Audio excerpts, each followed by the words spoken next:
Hi, everyone. I'm DeFi Dad. I'm here with Alex Saunders, and this is Yield TV.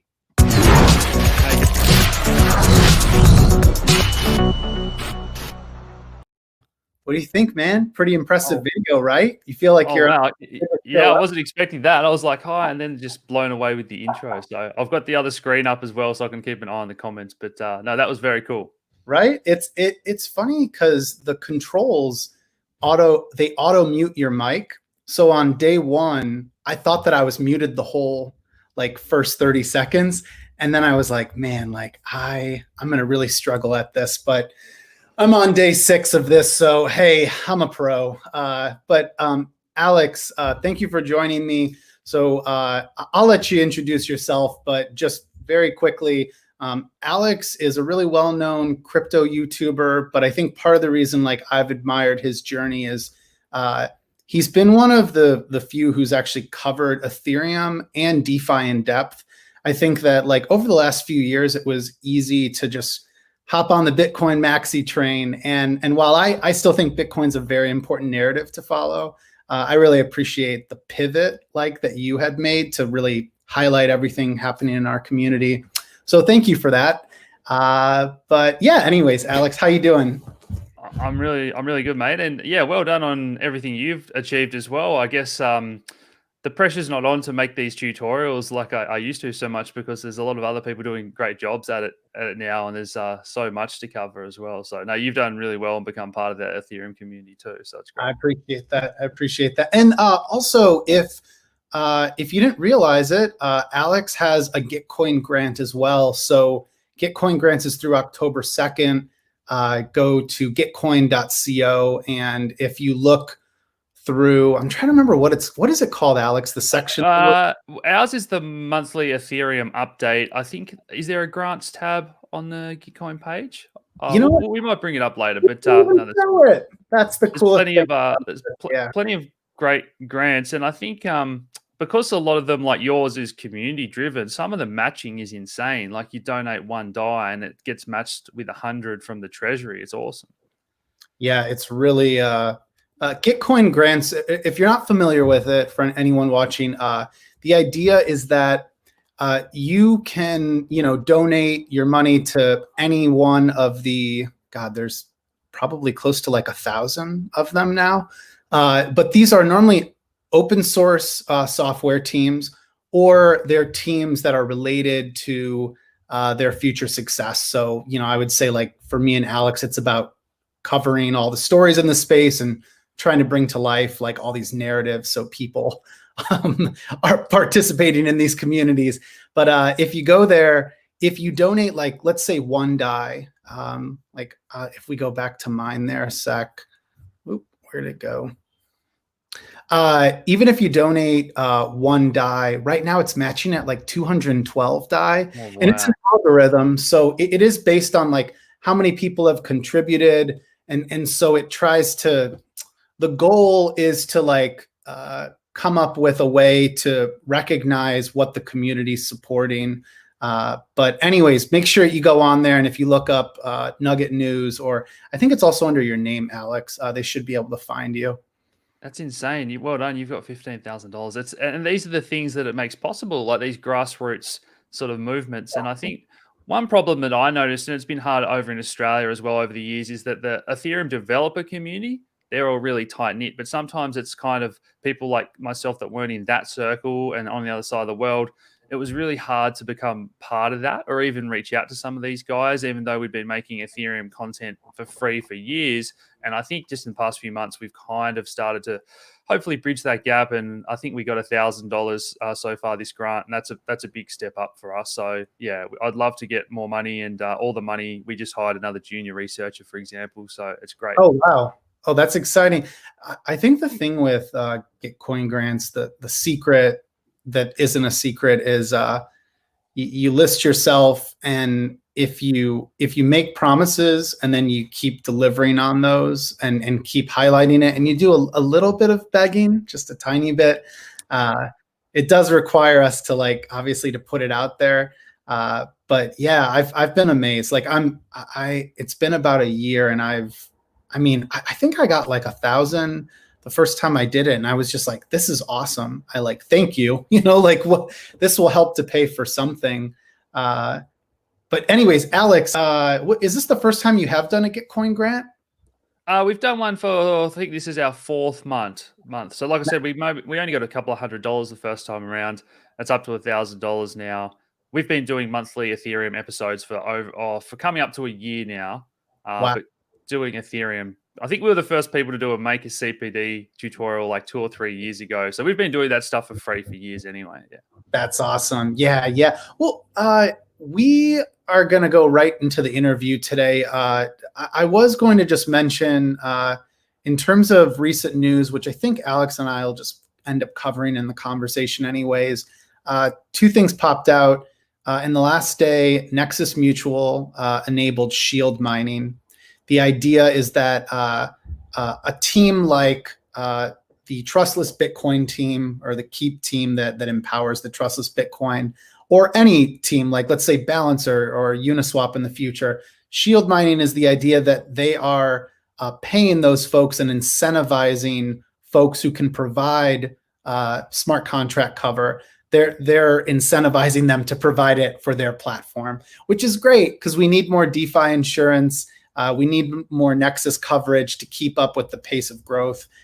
So that was a big thing. And then the one other thing here that I had noted was, and we'll talk more about it here, is the confusion over this EMN token, which in all honesty, I couldn't even begin to explain. But did you have any thoughts on that, Alex, before we talk more at like the macro level about DeFi and all the crypto market? Yeah, I love Nexus Mutual. So when I read about them, it must have been at the end of last year, and I thought, this is like going to be the biggest project. Is there something here that's too good to be true, or what am I missing? Why is no one talking about this? Because, smart contracts and bugs and hacks, it's just everywhere. And I reached out to Hugh and interviewed him, and he had experience in the industry. And I did a write-up for our group and said, I think this is the most important project in Ethereum now. And sure enough, they've come on in leaps and bounds. But when you see the growth that they've had, it's phenomenal. But you think about it, and again, I did another write-up this morning about shield mining. I think we're covering less than 1% of total funds locked in DeFi, which is like less than 0.1% of all the funds across Ethereum. If in theory they expand out and start to try and offer cover to a range of projects, the potential here is just crazy. And they did have that problem where a lot of the DeFi yield farming space was taking Nexus Mutual tokens away from their platform. And so they've come up with this solution where the projects can also offer their tokens. So I think yield farming is a bubble, which we'll probably get into. I think shield farming is actually really cool and brings value to everyone. But what I think is going to happen next is, rather than putting it on the individuals to get the cover or trying to incentivize stakers, you can go to the next level up and go to these projects and say, well, you guys should offer insurance for all your users as part of your service.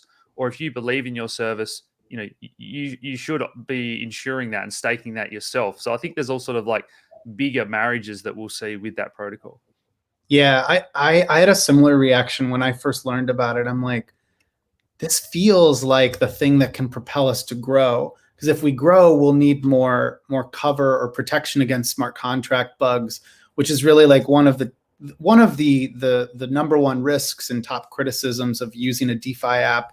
But then as you grow, it's kind of like it's a flywheel, because as you grow, you can essentially then offer more cover because of the way they've designed Nexus and the way they use a token. So, by the way, I always say this anytime I mention Nexus or any other project, I do have exposure to the NXM token. So take what I say with a grain of salt. Like I did research on it for months, and I was buying smart contract cover. And then I eventually it made sense to me that I wanted exposure to it. So yeah, my portfolio's public for people in our group as well. So people know that I shield this one because I love it so much. Yeah. Exactly. Yeah. I was like, I can't help but shill like what I think is a really, really good idea. One other thing to look at with Nexus is that they had previously modified how quickly so they have this thing called minimum capital requirement. minimum capital requirement. I was gonna say, I'm forgetting it. MCR, and that's the floor that helps them to establish how over collateralized they need to be. So essentially, Nexus has to continue to be. They have to have a certain amount of collateral in Ether to confidently pay out all coverage. So like if the ultimate like mega event, which probabilistically would never happen, that all of the smart contracts they cover all had a bug at once, they would be able to confidently pay all of that coverage out. So anyways, they adjusted that a while ago, and it worked. It helped to grow the mutual a lot over the course of, I think, about a month. And now there's this shield mining, which I'm really hopeful is like we're playing catch up with the rest of DeFi. DeFi's grown way faster than Nexus can keep up. So we'll see what happens with that. Alex, so my first question for you, I mean, I figure the conversation can go wherever here, but I just had a number of more like macro level questions to ask you first, because I think like I tend to focus, like all my content tends to focus on like how to do something and how to like use apps. But at the end of the day, I mean, I love what you put out, because I have to pay attention to what's going on at the macro level across the markets. Because I'm not going to beat the market if the market's falling. You know, in 2018, it's not like I was going to be able to buy anything that was going to go up in price. So anyways, I'm just curious, in terms of, let's just talk about the crypto markets first. Like, where do you see us now, considering also like where we are with like the global stock market, and the fact that even though everyone doesn't live in the United States, I think folks would acknowledge that the US presidential election does affect global markets. Yeah, so basically where I think we're at the moment is we're waiting to see if this new stimulus gets passed, and there was that 2.2 trillion I think got pitched last night. I haven't checked the news this morning about where that's at, but basically I think if that gets passed, you're going to see the stock market strength, probably gold, Bitcoin, all those type of assets rally, and the US dollar will probably drift lower. You think about, they've printed 3 trillion, and you know the Fed have bought 3 trillion more of assets.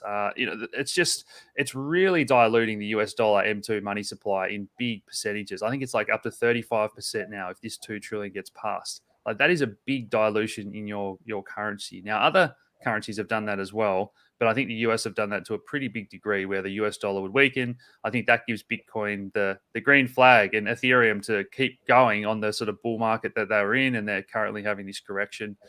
That's the same for macro assets. I think you can say that like tech is in a bit of a bubble there, and it's all been driven by the Robin Hooders, and fundamentals are out the window. And then there's a lot of similarities with yield farming in aspects of DeFi, where it's the retail investor that doesn't truly understand it, in the same way that the guys in the stock market and the funds are saying, why are mum and dad investors paying 100 times earnings for Tesla? Well, they don't care. They're just buying it on Robinhood. It's the same that these retail guys are saying, I don't care. I'm just going to rush in and buy whatever it is, the latest DeFi project. So I definitely think there's areas that you can argue are way overvalued and need to have that hot air come out of them. And there's other people that will argue that if interest rates are zero or negative and US stocks are paying out a little yield, then that's a good place to park your money, and traditional valuations are out the window. But I couldn't be more bullish. I think all the working from home, the macro side of things going tech, software eating the world, decentralization, it's all just so bullish for Ethereum as well as Bitcoin as that hard currency. Yeah, I often describe to like my friends, it's very difficult to unsee what I'm seeing day to day. It's very difficult for me to believe that all of this is going to go away, or that it's going to stall out. And that's the exciting part of the space. I think, you know, if someone said like, what price will XYZ token be? I'm like, I could do the Mike Novogratz thing and basically every month say in 18 to 24 months, in 18 to 24 months, the price will be this. Hold on, let me tell you a story about back when I was at Princeton. Here's where the price is. But anyways, that's it's a rabbit hole that like I can't go down. And so anyways, when you think about what just happened though with yield farming, in terms of Compound launched, and that undeniably like released a wave of like excitement. And I remember people getting wound up about how people are winding up positions, DAI borrowed against DAI to earn like 5x the amount of comp. Yeah. But now looking back, that seems so harmless compared to like where we went. And I guess I'll just say like I have not been comfortable at all with any of it. I have been aching to get back to like the quality projects like Nexus and DYDX and token sets. And there's so many now at this point. There's so many quality teams building. It just felt like this copy paste of like, all you have to do is provide liquidity and then stake it here. And then we'll give you some new token that, we just created, and maybe it'll be worth something, but it's very illiquid. I think if you sort of rewind to synthetics that kicked this off really quietly before Compound even, and I know like the synthetics community was tiny, and I sort of been speaking to Kane since they were Haven. And full disclosure, I didn't like the project at all when they were building a stable coin and they were called Haven. And I told Kane that.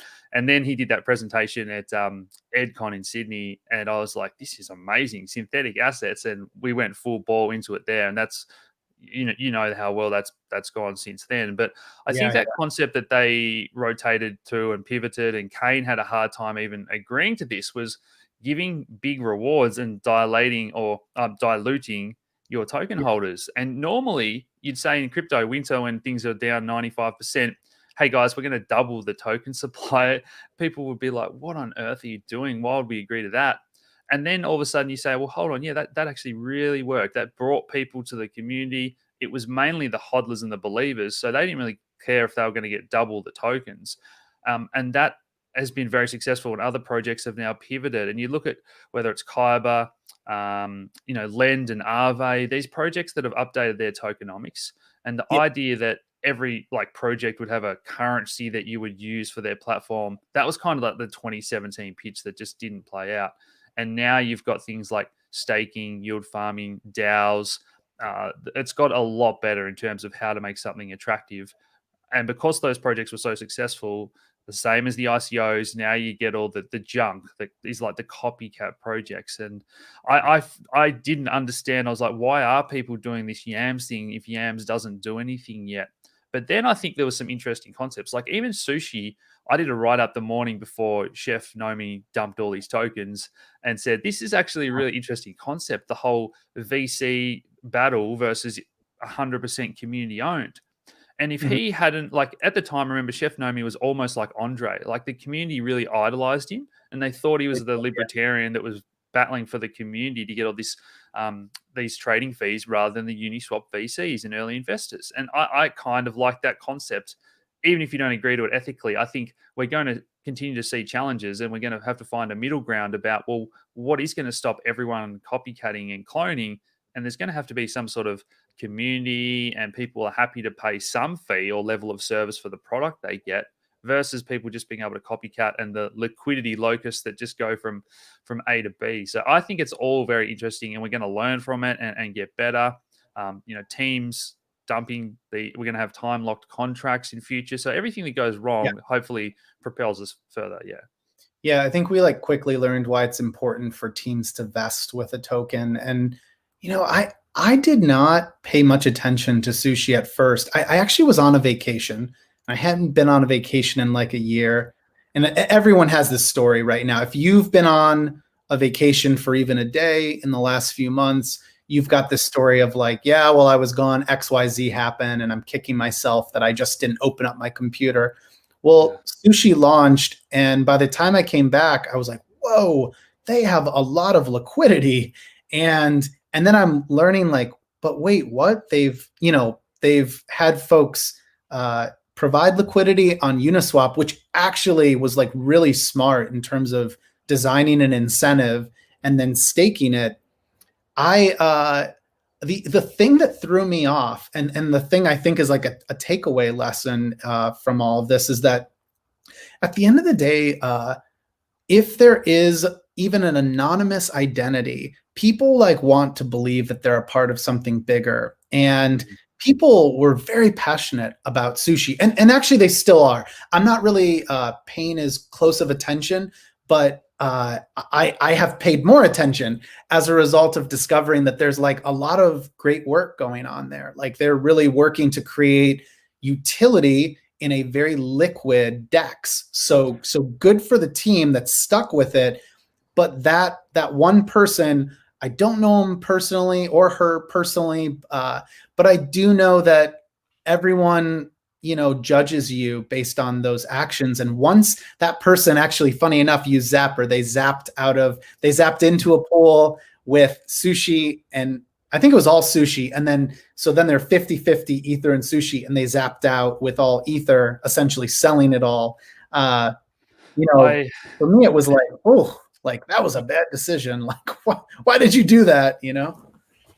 Yeah, you can build up that trust, and it's almost like an even bigger picture, as you say. It's a psychological thing, almost like religion, where people love to believe that, like, it's the Satoshi, and we call Andre the Satoshi of DeFi, and maybe we'll get into that now, because he's almost had a bit of a question mark against his name in the past 24 hours. But people love to believe that Chef Nomi was that good guy, and it's almost like he kind of was. So, and he went full circle and he gave the funds back. It's like you had the community at your fingertips. Mm-hmm. You were already fairly wealthy, and it was probably going to keep going up if you kept building. Why on earth would you dump that? And that kind of makes me think, well, what is happening behind the scenes here? Like, the whole FTX theories about why they were mining so aggressively, and then Sam comes in and helps out. And I'm friends with Sam and FTX, but it's so weird what is going on in this space at the moment. And for beginners, it means that you've got to avoid it. But it's plenty of news for us to cover. Can you imagine, like, at least a few years ago, like it was a matter of, I need to try to understand this monetary policy of Bitcoin and what's this thing, Ethereum? It's got all this promise, but really all I can do is trade with it right now. Now people come in and they're trying to figure out, they're like, wait, what is this? It's sushi. And then there's chicken tenders I can trade. And it looks ridiculous, at the surface. Like my wife has no idea what's going on in this space. She does understand DeFi. She does understand Ethereum and Bitcoin. Like we talk about that, but she asked me the other day, what's the latest, or how's it going? And I'm like, there's like 10x the amount of value in our space as there was on January 1st, but you don't even want me to talk to you about everything else. It's like, do you have another 48 hours to sit through it straight and try to understand and unravel everything? My wife's not interested in crypto at all, to be honest. Like and they say opposites attract. She's like a history and English teacher, and I was like bad at those subjects at school because I was, like almost on the spectrum. Just math, science, and numbers made sense to me, and I didn't understand English and all that at all. But I think if we look back at the ICO space, one thing that I learned from that, and I've been through 4 or 5 cycles over the years. And even in 2017, you say this is a bubble. Like, look at what's happening. But then it keeps going up the next day and the next day and the next week, and you're like, oh, maybe it's not. Maybe it is that revolution. And it's very hard to stick to your guns and say, no, I know this is a bubble. And I think we are generally in that at the moment. Like, people pitching me these things, what's going around at the moment. There was few, and then there's many, and then there's this one yesterday, Tortrino or something, and it's only 300 tokens because Wi-Fi was 30,000. So it's like, well, let's make something, the lower the better, the more it's going to pump. This is ICO mania all over again, and it always feels hard to say that and stick to your guns and say in 6 months or 12 months time we'll look back and say this is ridiculous. But when it keeps going up each day, then it's hard to be the contrarian. So when you zoom out, how do you view where we are, having come from, a true long 2-year, 3-year bear market, coming off of 2017, like there was no doubt what we were in because we were making lower highs, every month. And every time we would have a relief rally, people would think that that was the end of it, that we were about to go back up. Now, I find it actually much more confusing now because in the DeFi space, I am someone who I hadn't subscribed to believing in fundamentals after the bear market. I felt like, I saw a lot of the most fundamentally sound teams delivering value just get crushed by it. And I definitely I'm not I don't trade often, but I love looking at charts and trying to see if there's anything that you can read from it. But that it feels like it's changed. I mean, since really late 2019, you've seen teams. Synthetics is the best example. One of the few teams that I recognized. Wow, okay, they have a token associated with them. Many of the DeFi teams didn't at that point. And looking at it, I'm like, this is like Maker on steroids. I mean, they can offer you on-chain exposure to anything, and the fact that the token actually has gone up over the past year has been it's a nice feeling. I forgot what that's like to see a token go up in price. So, I guess throwing that aside, how have you kind of read where we are in this market? I did a video in 2017 saying, all the people were saying, why do the coins move together? The correlation. And I did a video saying, I think the correlations will change eventually, and coins will start to move on their own fundamentals, just like the stock market. But the stock market itself has almost become more correlated because more money gets pumped in, and all the passive investing and ETFs and indexes and all those things have just become more concentrated. So the tech stocks do kind of move together.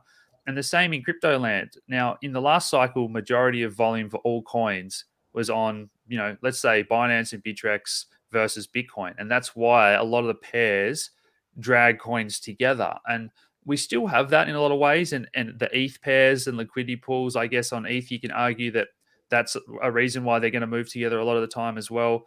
But we are seeing the blue chips like Synthetics and Aave, Numeran, Nexus Mutual, they trod their own path, particularly in crypto winter when Synthetics does 100x, for example. There definitely those arguments have become clear now. You can say that, yes, this project had really good fundamentals and trod its own path. Now, the question becomes where we're at currently. If the air comes out of this space, is the narrative going to be from Bitcoin maxis on the news cycle and noobs that are panicking? Is it going to be that Ethereum and all that is a bubble and it all unwinds together? Just like Bitcoin got dragged down 85% with all the shit coins in crypto winter. Is that going to happen? Or are we just going to see all these yield farming sort of joke coins go to zero? The liquidity miners are going to take their liquidity out, and everything else is not really going to be affected. Ethereum doesn't really get affected that much. I think you can argue that a lot of these projects that are having millions or billions total value locked, it's not really like ICOs raising 100 million and then dumping the ether on the market to drag everything down. So I think there's a lot of differences, and I could make a strong case for the fundamentals of why things like synthetics will keep growing. But at the end of the day, it's narratives and emotion that drives crypto. So you could see synthetics go down 90% and it wouldn't make any sense, but it's crypto. These things could happen. Yeah, it's a lot of noise that we're talking about. But then when you go back to, again, fundamentally, what do we have that's of real quality that we don't feel like is a part of that sort of pumponomics, even though some of them have those sorts of incentives, but what they're offering is, again, it's utility you can't turn away from. And so, for me, it's Compound. Compound isn't going anywhere. I mean, it's lending and borrowing, and there's many folks, I think, in our space might not realize it, but yes, in legacy markets, you borrow money to make more money to trade with that money. I've heard a lot of criticisms of simple concepts like that. Concepts that, again, it's more representative of this is how finance actually works. You are discovering how finance works. Your criticism is of finance, not of decentralized finance. So as long as I am not going to defend, farming for emoji tokens, but I do believe that, examples of this are like stable coin pools. That is something that none of us could live without at this point in this space. And so, I have no exposure to the Curve token, so I feel I'm on sound footing, or I can definitely say that Curve makes a lot of sense to me, and all of the other stable coins make a lot of sense to me. M Stable's a really interesting project. So, yeah, I mean, yeah, I would say some of these concepts, like you were talking about, they are rebuilding the traditional infrastructure, and that's better. The way that we do that, like the transparency, and it was so funny the other day when the US announced that US banks have to hold one-to-one reserves for stable coins. Like that is so much better than the current system. And then Christine Lagarde from the ECB comes out and says that's very risky. It could create a stablecoin run, and it's like, what is the matter with people withdrawing something that's one-to-one backed? Like, it doesn't make any sense what these people are saying. It's the traditional space that's risky. And then you've got all these derivatives, and people are saying, oh, this, DeFi and the derivatives, it's going to all explode to house of cards. But in theory, it's all over collateralized, or even the stuff that we're doing now to under collateralized. It's far better in terms of the risk management and how it's all going to work. Now, right. at the moment, the chain congestion, like happened on Black Thursday, can cause some issues if things don't process. But in theory, I think the fact that it's all on chain, it's transparent, we can see what's happened. We've got these insurances and layer of protections. I just think it's so exciting watching all that happening. And then things like the stablecoin baskets. Well, that's almost like the special drawing right that all the central banks are saying, hey, we need a new basket of currencies and it's not working anymore.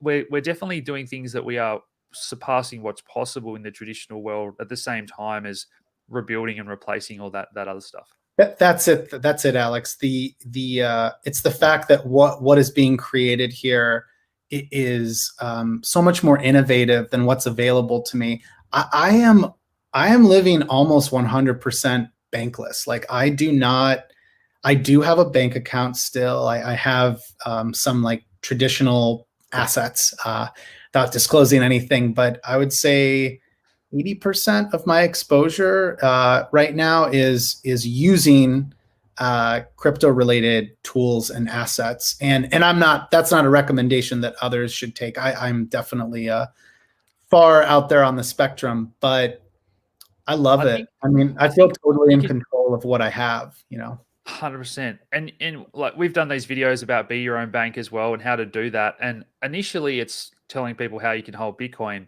and maybe some stable coins or some, Aussie dollar stable coins if that's your thing.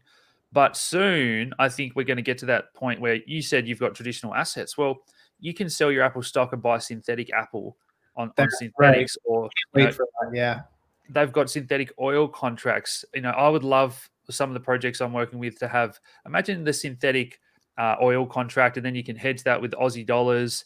And maybe that happens automatically for the gold mine in Australia that has to hedge their books or whatever. So this is all just creating things that are going to blow people's mind for individual investors, for enterprises and corporations. And that's where I see it all going. And that's what gets me very, very excited that we are going to obsolete a lot of what the retail banking system is doing. Yeah. Yeah. I always, when I'm talking with friends, family, whoever outside of our space, like I try to bring it back to it's saving time, it's saving money, and it's doing things that I previously was not able to do with my money.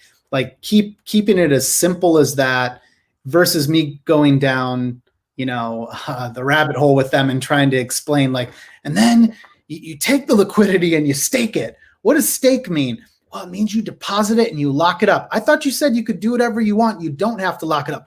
Well, I get emoji tokens for this one if I lock it up. Like it's important that people hear the same language that they're used to hearing in their legacy world, because it helps them to connect the dots and eventually, at some point, like they'll make that leap of faith that is less comfortable to actually try something new. And I think that one of the killer apps it's started to come out, like we've seen Dharma and a few others like really upgrade. Oh, but yeah. I think we can even go a step further where you can go to people at the barbecue and say, hey, look at this new product. You can literally type in your credit card and just go to from US dollars to USDC, for example, and start earning 8 to 10%. And they don't have to know that there's a blockchain or there's a crypto or what DeFi is. I think we're very close to sort of getting to that point. And then you can say that, well, that's insured 1% per year cost if they're worried about putting in too much money or getting hacked. So once we hit that sort of tipping point and things can take off, like who would have thought that the level of volume we're seeing on DEXs or Oh my God. stable coins have gone from 1 billion to 20 billion, the amount of liquidity that's gone to all these different pools. It's very funny how an app can catch on and go viral in the age of social media. And that maybe that is why the central banks are worried, because you could wake up one month and they go, wow, we've actually had, hundreds of billions of dollars pour out of the traditional system and go into these DeFi apps. And how do you stop that? And some of these countries have already got negative interest rates, and people have just learned that they can get 10% instead of negative 1%. It's very hard to put the genie back in the bottle. Yeah, because I feel like so far what we've been talking about is more of like the battle or the journey of getting to adoption with folks who have other alternatives. And it's like at the end of the day, like I'm not excited about some shithead trust fund baby in New York being able to, YOLO into some emoji coin with, $100,000 from dad. I don't give a shit about that person. The person I'm interested in helping, the person that I'm most excited to hear from is, it's someone that's based in Argentina and says, like I need to escape a currency that's experiencing 60% inflation. It's kind of going back to that narrative that it got a lot of criticism years ago about like banking the unbanked, but it's because it's a powerful idea. And hey, we're not there yet. I recognize the gas costs alone is one of our biggest obstacles right now. We need Ethereum too. We need proof of stake so that we can get to microtransactions. Right now, I mean, I've gotten used to it, but I'm sure you went through something similar. Like I was upset. The higher the price went, the more I'm like, this is not accessible to a lot of people in the world. This does not feel good right now. 500 Gwei. I'm not talking about my pocketbook. I'm thinking about like, I love helping people who have, $50 who need help navigating how to use a DeFi app. Right now, that person could be paying 10 would be hopeful, $20 to $100 in gas. And at that point, they look and they say, is this normal? And I'm like, it's normal today. You probably should just wait until gas prices come down. When are they coming down? I don't know. Yeah. It's 2017 all over again with Bitcoin. And that's probably one thing that frustrates me a little bit. And I do try to engage these maxis because I still, Bitcoin's still king in my eyes. But it is incredibly frustrating when Bitcoin gets to $50 in 2017, and then we see 2 years later it's at 50% SegWit adoption, and Lightning's gone backwards. That Ethereum has surpassed that scaling hope, for sure in my eyes, and I think that is going to be interesting to see what happens in the next bull run if Bitcoin gets to these super high fees. And I think just last night there was another one that came out. What was it called? Rails. So they're another like Loopring integrated payment system. And then you've got Loopring Pay. Wow. Was it StakeNet that are using the XDAI system? Or no, they're using Raiden. And then you've got XDAI. So there's all these, there's some very, very close to hitting that tipping point where as soon as we get Synthetics and Aave and is it Chainlink that are building this optimism solution, once we get those big protocols and a few little ones, you could very easily see the chain, it's a fine line between 500 Gwei and going back down to 100. We could see that really stay low. And if that's chugging along nicely and Bitcoin is still just sitting at 70% SegWit adoption and, Bitfinex has got Lightning channels, but no one's really using them, I think that Ethereum can take that payment narrative away. And that is really the Bitcoin crowd shooting themselves in the foot. There's no reason that they shouldn't have been at least debating about, well, do we need to bite the bullet and go to 2 megabyte blocks now that hard drives and bandwidth has improved, tenfold over the past 5 years, 6 years we've been debating this. I don't know. What do you have thoughts on all that? No. Yeah, same thing. My origin is in Bitcoin, and I haven't been in the space as long as you've been. I've been here just like 3 years, but I still get excited about like what Bitcoin is, how successful it's been, the fact that it is like it's a brand name that people recognize in most houses. I think the hard part about it is I got bored without question. Like I just got bored eventually and was like, I don't want to sit here and talk about Austrian economics and like, Well, that's listen. why they troll. That's why they spend so much time trolling. I think Pete. I know I always bite back at Pete McCormack and Dan Held and these guys, and I challenge them because I'm happy to debate them. But I honestly think that's why some of them are spending so much time downgrading and attacking. Because what do you do? Like literally, what a Bitcoin Maxi podcast been talking about for the past 2 years? There's only so many times you can talk about Austrian economics or the Lightning Network. I mean, yeah, and there's also recognizing. I think this might come from like having children as well. Like I know that I'm not going to win every fight at this point, and I know that my time could be better spent. I actually have a lot of respect for the content that Peter McCormack creates. Like I'm just like you do. I'm sure. Like I love one of these podcasts he made. It's the Defiance podcast. He made it all about Steve Mnuchin. Anyways, it reminded me, I listened to it and I was like, man, like he makes really great content. And I kind of admire like the wit he has.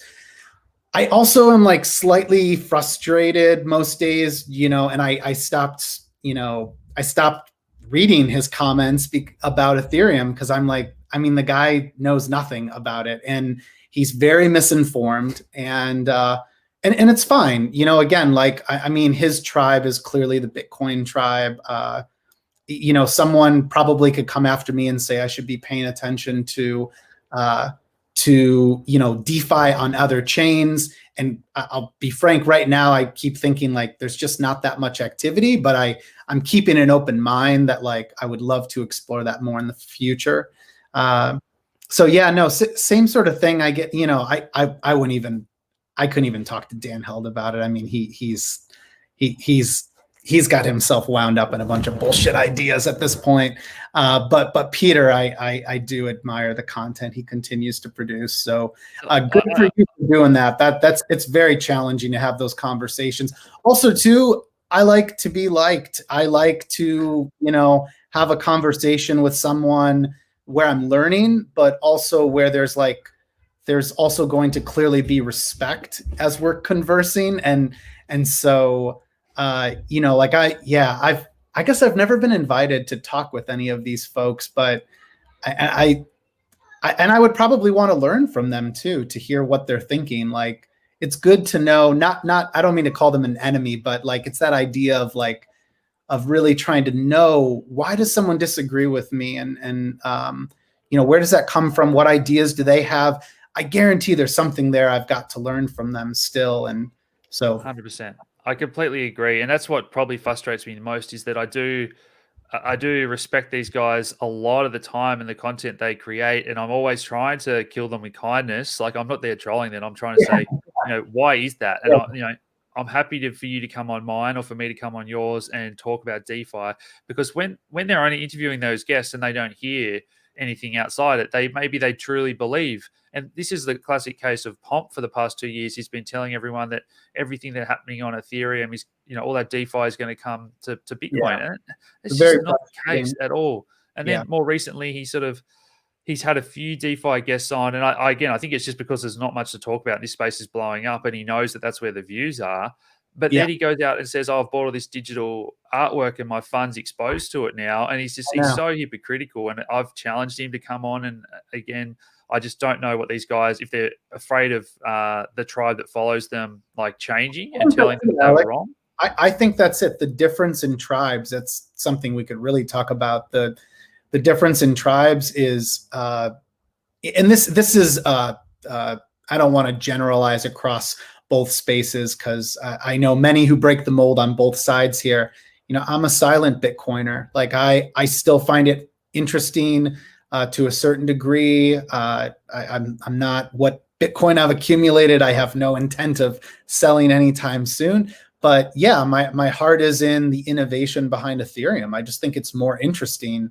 And so it's The communities, though, like one is very open-minded. I find them to be challenging ideas, but again, being open to the fact that there's going to be new technology coming that we're all newly exposed to.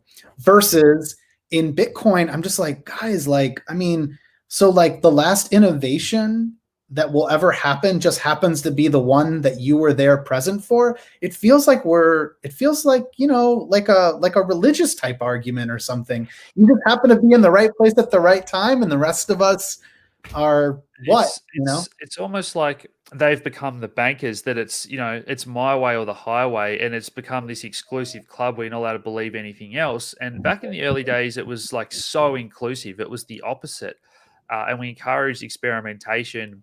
I also think that the like maxis and that toxic space is bad for Bitcoin. It's now got to the point where I think it's clear that it's holding Bitcoin back and it's preventing new people from coming in. Like we see and hear that feedback from people. And if they had have been friendly all along, imagine if they were all right on board the whole Bitcoin on Ethereum thing, or Ethereum on Bitcoin. And there's ways that we can work together and help each other. But the other thing that I think is really important is that Ethereum is going to face their issues in terms of tribalism as well. And we see that there's some Ethereum maxis, but we also see the fact that there's 100 different projects building on Ethereum, that a lot of that breaks down that tribalism, because you can love Link and you can love synthetics and you're all part of the sort of Ethereum tribe as well. And I think those network effects that are being created and the technology and the innovation and all that, you just can't really ignore that compared to Bitcoin. And I think they're making a mistake attacking this space. It's going to be so much egg on their face, when it keeps developing and winning. I mean, this chart here. How does one look away from that and say, oh, well, there's just no future for this thing? And then I've heard the narrative flipped before that, oh, well, Ethereum then is just a side chain, and it's like, guys, I don't blame you for wanting to stand behind the thing that is making you ridiculously wealthy, that you've, really truly been fortunate, but also many of these people have contributed to building that space out in one way or another. It just doesn't make any sense. But for me, it's about not repeating that mistake. Again, like I think there is clearly the focus right now is DeFi on Ethereum. I mean, my heart was already in Ethereum, and DeFi thankfully evolved from that. But it's fair to say, like, we will live in a universe of many chains, and I don't know. I hear a lot of things about like interesting projects that are either coming or will eventually be built on. I think Polkadot was one of them, and the other one is well, I mean, also, like, isn't Serum the one that is like, that's the one that would actually take the liquidity from SushiSwap if the community voted to ever like move that liquidity over? Or I totally I think not following that narrative. so they wanted to have the sushi be able to operate on Ethereum and Serum if the community decided to do so. Right. I think that's the idea there, because FTX, I got behind them early because they came out and they said, we're going to do things that other exchanges haven't done. We're going to have USD pairs for margin trading instead of BitMEX that was basically all BTC pairs. Then they brought out the altcoin index and then options, and they've really given you a great suite of products if you're an actual trader and serious about it. They list new coins quickly, but then I think they saw that the DeFi space was coming very quickly. And look at what Binance are doing now with listing these coins. It's almost like in panic, because we hear it firsthand from the exchanges. They're really, really hurting. All that liquidity's gone to Uniswap. They've overtaken, Kraken or Coinbase. These exchanges have got to pivot, and now they're getting themselves in a bit of a tangle. And it's kind of like, well, what are you going to do? So that's why I think FTX have gone after Serum as a DEX, Hedgeit as a decentralized options platform, and they'll probably continue to go down that path. But in terms of other chains, I agree that Polkadot is probably one that I am taking seriously. Versus, say, Neo the other day, I put out that tweet saying, guys, this is when Neo did ICOs and they did Red Pulse, and it was the most hyped project, and now it's down 95%. And now we've got Flamingo, and maybe the first DeFi, maybe that'll do well. But to me, it just feels like pivoting when a lot of that bubble's sort of already taken place. Whereas Polkadot, I think some of these projects that you read about, Kasuma as a sidechain is an interesting concept. To me, that's a little bit like when EOS announced all these sister chains, and I thought, is that going to pull away demand from the main chain? So that's interesting dynamic. And then you've got just the traditional DeFi stuff and bridges, and yeah, I'd love if there was like a Polkadot index, because I don't want to have to pick 5 projects out of the 100, and there's not a lot of liquidity to trade these yet. So hey, maybe we're still early, but I do like Polkadot. Yeah, it's I mean, gosh, I had just pulled up here you were mentioning Uniswap earlier. Uniswap has done 355 million in trade volume over the last 24 hours. I don't know what Coinbase has been doing recently, and I don't mean to beat them up in any way. They're actually of all the exchanges, I think they're pretty forward thinking about how to support the DeFi space. But I mean, these are crazy numbers, and I think it's nuts that these numbers are happening while these numbers are happening after we'll call it a micro bubble or a local bubble has clearly been deflating. Like we're not seeing quite the same mania in the food fi space. What we talked about earlier, people providing liquidity and staking to earn some new token that often happens to be a food emoji, which some of them too have some interesting designs to them. There is some innovation behind some of them. Some of them I'm like, this is stuff that will go to zero eventually, or it'll be worth very, very little. Are we where we were in 2017? Absolutely not. I mean, this is noise that distracts from the fact that Uniswap and Balancer have, I think together they've got to have close to like 3 billion in liquidity. That's insane. Back in January, we were all celebrating that we had 1 billion in total value locked. Now a single DEX, the leading DeFi platform, Uniswap, has 2 billion. Sky's the limit. Like it's really just been a real game changer, that breaking down the barrier to entry from market makers on exchanges to anyone can be an automatic market maker liquidity provider on these different protocols. It's interesting you bring up that Coinbase point though, because Binance, remember, they went into the DEX space probably at the wrong time, and Binance DEX was a massive flop. Binance Chain was a massive flop when people were saying it was going to be another Ethereum killer. Now they've almost had to rebrand, and they've launched another one, Binance Smart Chain, and now they're launching. I don't know if they're Binance DEX or they've got a new product or however they're going about it, but you've got FTX that have done their little thing with Serum. You've got Binance that are doing their little thing, but Coinbase and Brian Armstrong, when he pivoted away from being a maxi, he said once that he has more Ethereum than Bitcoin, but they've been very aggressive on the Web3 integration, things like ENS and DeFi. So it's almost like they're the exchange that's actually supporting Ethereum instead of launching their own stuff. They've got the Coinbase wallet too, which is a self-custody wallet. I almost feel like they should have renamed it something else, because when you see it, I do think people make the mistake of thinking it must have some sort of control back to Coinbase, and it's like, no. This is a wallet where the only thing that'll save you is a seed phrase and your private key. So, anyways, there is. I mean, there's a lot to celebrate in this space right now. I think it's a matter of not losing focus. Everything changes so quickly, and I know, like from an education standpoint, I was very overwhelmed again during the last few months. Like, am I supposed to be teaching people how to stake liquidity and earn these new food fi tokens? Because some of these, I can't tell what is a scam and what's not. And really, there have been quite a few interesting projects, like, Swerve is a fork of Curve. I have no thesis on the token itself, but I know that the utility of a very liquid stablecoin pool where I can trade, the most liquid stablecoins on Ethereum, hey, that's useful. Like I was thrilled to see something like that. Now Curve doesn't become a single point of failure for us if for some reason it goes down. So it's, I think that's the main thing is not having short-term memory and thinking like, oh, what's happening in our space? Things have quieted down the last few weeks. What's happening? I mean, there's so much being released. It's tough to keep up with it, and it's tough to curate what is meaningful innovation versus shit. I agree. And just when you think you're across all the DeFi, then yield farming comes along, and now NFTs come along. Yeah. Again, it's something that's kind of been around for a while. And I think that the art side of things is like I'm not as bullish on just that.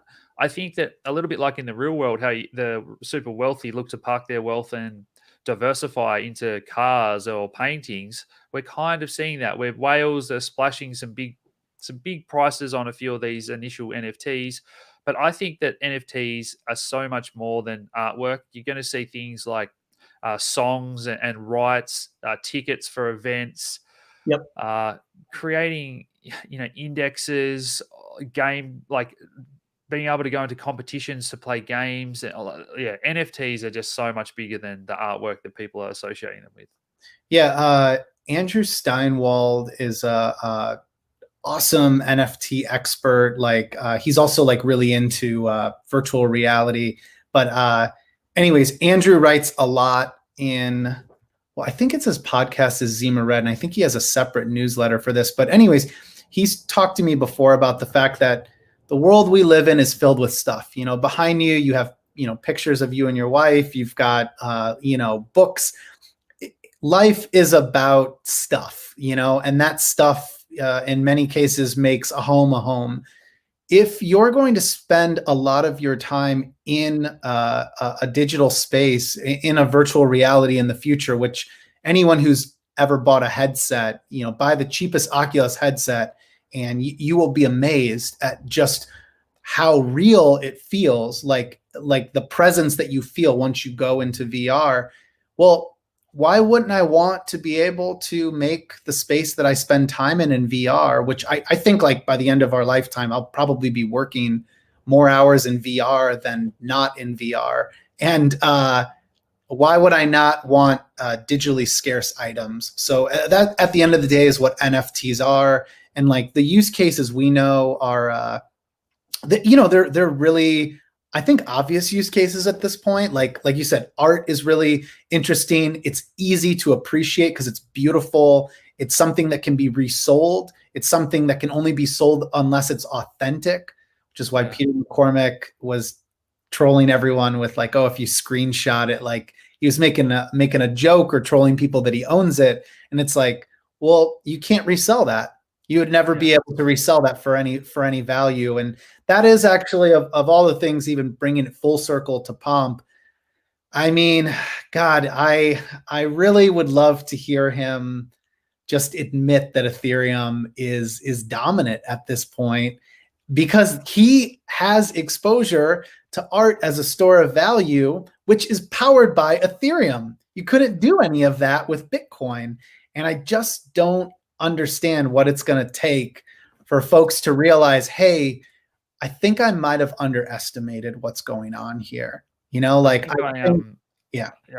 I tweeted Pomp the other day to call him out and say, you can't keep saying you're bullish on gaming, then DeFi, then NFTs, then startups, and all this stuff's happening on Ethereum, but you keep saying, oh, I'm not bullish on ETH.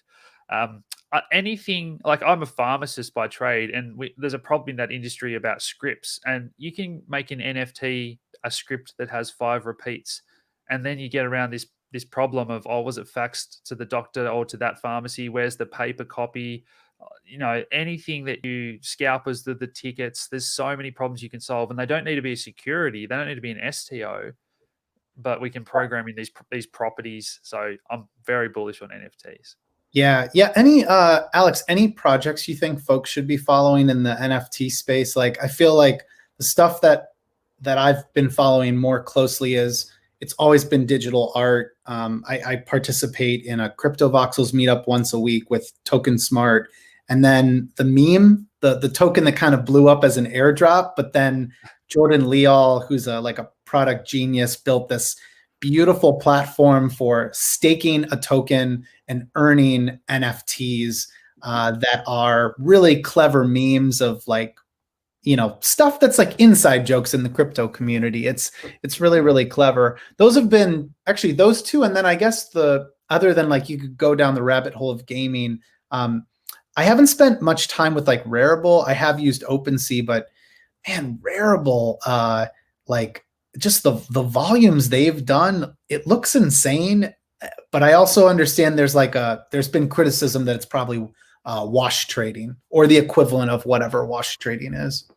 I think that industry, and it's funny how disjointed the little parts of this industry are, and even individual projects that are in the same sector, and they're just going through the same thing that like yield farming that they faced, or even exchanges that had zero fee trading back in the day, or like Reddit have created these incentives for tokens, and now you've got people downvoting each other because they don't want other people to get tokens. So it's all this game theory that's so funny to watch play out.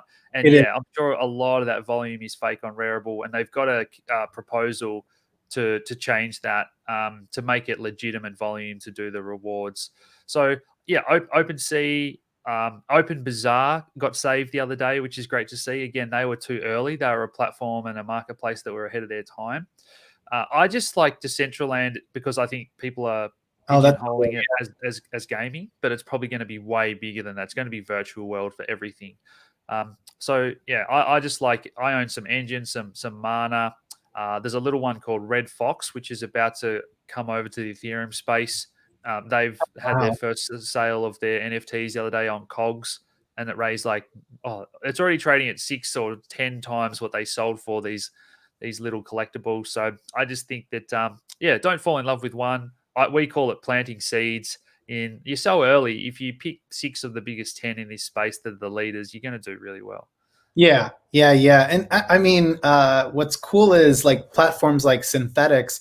I mean, you could have an index token eventually for NFT related tokens. PieDAO, they essentially make baskets of tokens using Balancer. So there's all these the stuff that gets created in the DeFi space. It just stacks, and you start to realize all these different pieces can be connected, which is why the Lego analogy is so powerful. By the way, Alex, I want to make sure I don't keep you over here. I don't know. I know I do have to go pretty shortly. If you want to have a couple of last questions or anything. But no, I've loved it. We've been going for an hour. Yeah. We should do this again sometime. This is really fun. Why don't we just end with a simpler question? Talk to me about what's it like balancing your work and family life in this space? Like I know it's something as a fellow DeFi crypto dad, I definitely struggle with it myself. I've got my wife literally texting me right now that my daughter needs to take a bath. She smells, as do I. She's losing it, needs to get into the bath now. The bath is actually right next to where there you go. It's a perfect time to wrap up. And I face that problem at bath time every night in our house as well. So I found it hard, and it's like, it's strained things at times. My wife didn't want me to quit my job as a head pharmacist to make videos on YouTube, and I took that punt very early in 2017. Long hours, but at the end of the day, it's all for the family, and it's not for the money. It's for what that money allows you to do. It's the freedom to spend more time with my family than people around me in hopefully a year or two when we've built a big business. So what's happening now is a unique opportunity to, build a business and build value for others, and everyone in your community can win. We're also hopefully going to make some money, and hopefully that makes the world a better place, and you put that money to use for the right reasons. And I plan on spending a lot of time with family in the next few years. Yeah, I think that has secretly been the best part of the pandemic. I recognize there's a lot of first off, a lot of people have lost their lives. That's very sad. Second, a lot of people have been economically affected by it. That's not good. My family is a small business family, so I've seen it firsthand. I've got siblings that have worked in food. One in particular, actually, who lost her job. So it has affected us as well. But for us that are, I would say, are very fortunate to have these like, digital first remote type jobs, it's been nice to just see everything sort of slow down. I want to see everything go back to normal, whatever that is. But I've really enjoyed the fact that there isn't pressure to be out of the house right now. That really, like, everything does kind of revolve around being at home, and because it's tough. This is a tough industry. It's 24/7. Nothing ever shuts off. I've tried to explain it to my family. No one quite gets it, but I'm like, just open up an app and look at the markets and tell me when everything shuts down, and I'll have a much freer mind. Well, mate, I've thoroughly enjoyed that, and I don't want to keep you from bath time either. So let's definitely do it again. Yeah. Hey, thanks so much, Alex. So again, folks, subscribe to Nuggets News. It's on YouTube. It's hard to miss. He's just under 100,000 subscribers, which is a huge milestone. Donate to Alex's Nuggets News Gitcoin grant, because I just saw in one of your recent videos that you turned off ads because of all the scammy ads, which is really noble. So I think it's really important to support folks like you who are doing such great work for the community. So anyways, Alex, thanks for coming on, dude. Appreciate it. And hope we can have you back. Absolute legend. Thanks for having me. Cheers, mate. Bye, everyone.